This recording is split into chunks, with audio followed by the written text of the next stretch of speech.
Good day, dear ladies and gentlemen. You are on the Andreas Crypto News channel. As always, I am happy to make videos for you that will certainly be useful to you. XRP is an extremely promising. Bretton Woods was just a freaking business deal. Crypto is really about the world reserve currency and preventing WW3. Not green candles. Bretton Woods was just a freaking business deal. A bunch of people got in the room and said, we're gonna do this going forward. Yeah. This has happened multiple times in history, and by the way, the other way that this gets resolved are through revolutions, riots, war. I like to think, notwithstanding what's going on in Ukraine, between Ukraine and Russia and the whole Eastern Europe thing, I think humanity has gotten to a level we don't need war anymore. Yep. We can actually sit down at a table and negotiate and have the power of the pen be how these issues get resolved.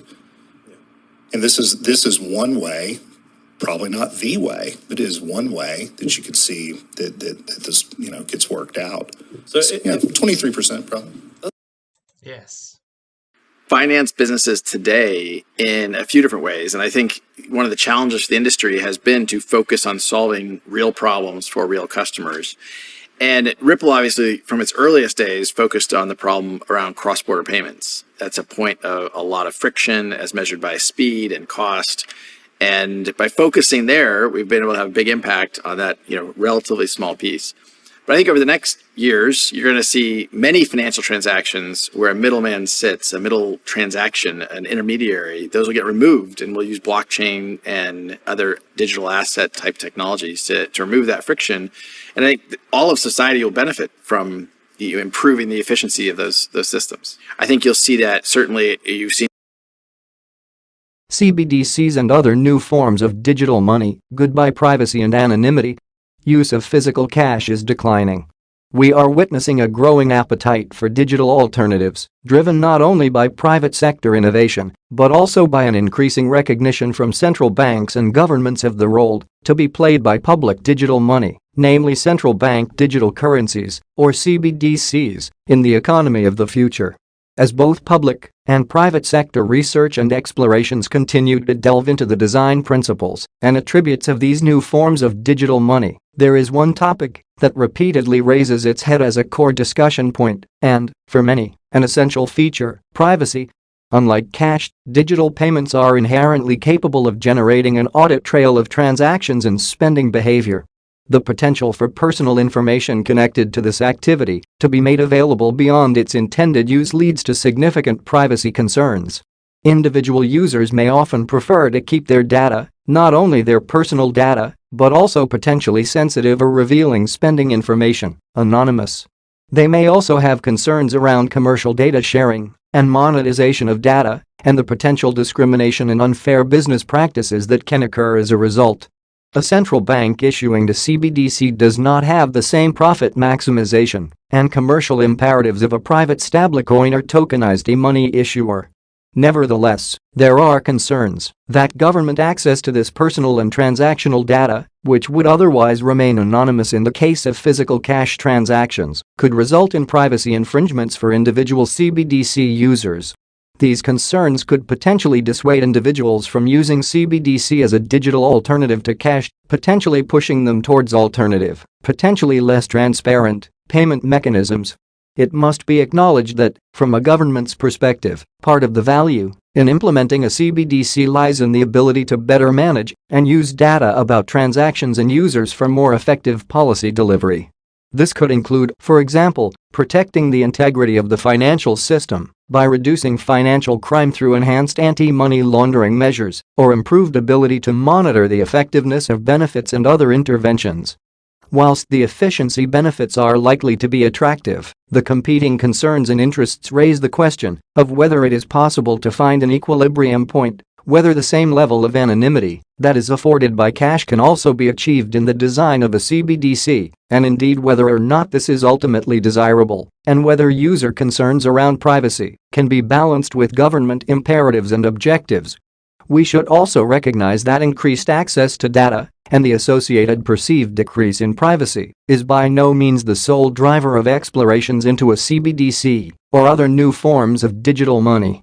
The introduction of a digital currency, if well designed, has the potential to promote innovation, enhanced efficiencies, and greater financial inclusion.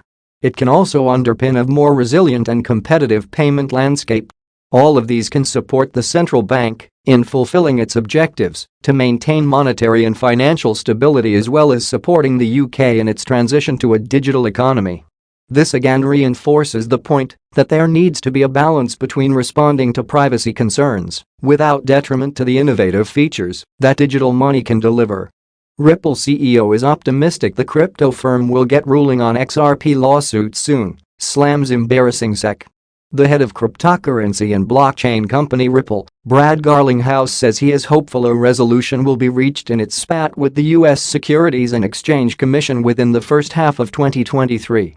Judges take however long the judges will take, Garlinghouse, who is a defendant in the legal drama, said in an interview with CNBC's Squawk Box Europe Wednesday at the World Economic Forum in Davos, Switzerland. We are optimistic that this will certainly be resolved in 2023 and maybe in the first half. So we'll see how it plays out from here. But I feel very good about where we are relative to the law and the facts. The U.S. Securities and Exchange Commission initiated a lawsuit against Ripple in 2020, alleging that the company and its executives illegally sold XRP, a cryptocurrency created in 2012, to investors without first registering it as a security. Ripple disputes the claim, saying that the token should not be considered an investment contract and is used in its business to facilitate cross-border transactions between banks and other financial institutions. In December, Ripple and the SEC submitted their final round of briefs seeking a summary judgment to the case, respectively accusing each other of stretching the law.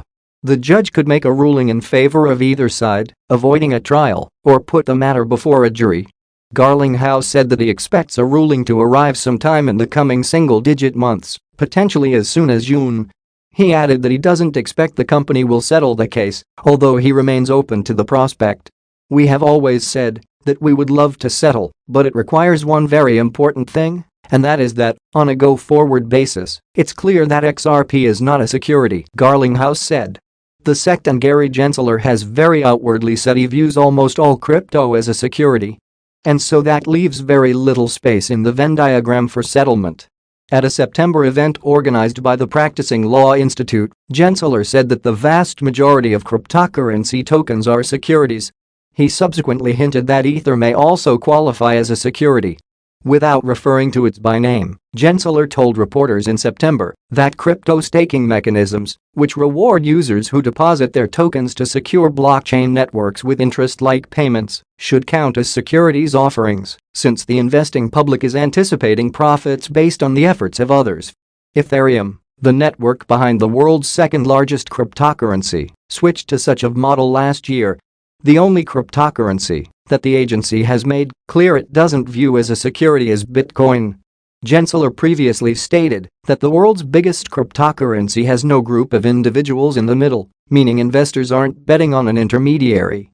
XRP's weekly close may be a bullish sign for the crypto. XRP's price has increased 0.34% in the last 24 hours, erasing its negative weekly performance. A Gaussian channel has been identified on XRP's weekly chart. A close within this channel is considered to be bullish for the remittance token. The price of Ripple, XRP, has risen 0.34% over the last 24 hours according to CoinMarketCap.